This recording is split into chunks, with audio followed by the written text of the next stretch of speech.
अचम्मको प्राणी तैले मलाई मान्न सक्दैनस् किनभने ब्रह्माजीबाट मैले अनेकौं वरदान प्राप्त गरेको छु।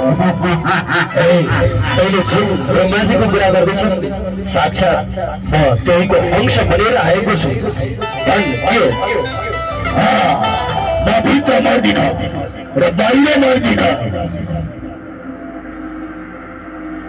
भित्र मर्दिन बाहिर मर्दिन, आकाशमा मर्दिन पातालमा मर्दिन र दिनमा मर्दिन र हातमा मर्दिन।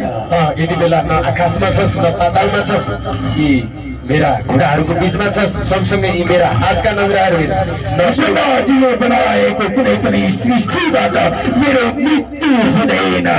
तेरो लागि भनेर मैले पुरुषोत्तम मासको अधिक मासको निर्माण गरेको छु र कुनै दिन महिना 12 महिना मेरो मृत्यु हुँदैन। तेरो लागि मैले 13 महिनाको निर्माण गरेको छु। तेरा सम्पूर्ण जानकारी के हुन्छ?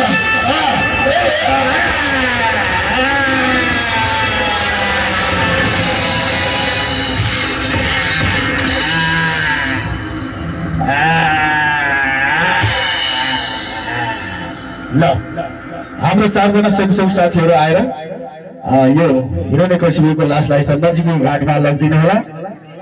राम नाम सत्य हो, मरेपछि यस्तै हो। ल 4 जना स्वयंसेवक साथीहरू लगेर यता पछाडिबाट लगिदिनु होला। ल नजिकै भेरी छ होला हैन?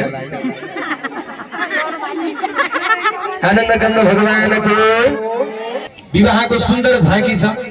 वसुदेव देवकीको सुन्दर विवाहको तरबार घुमाएको सुन्दर झाँकी र अहिले हाम्रो आचार्य परिवार ज्ञानेश्वर उपाध्यायजीको 84 पूजा भएको छ। भागवत पूजनमा सरिक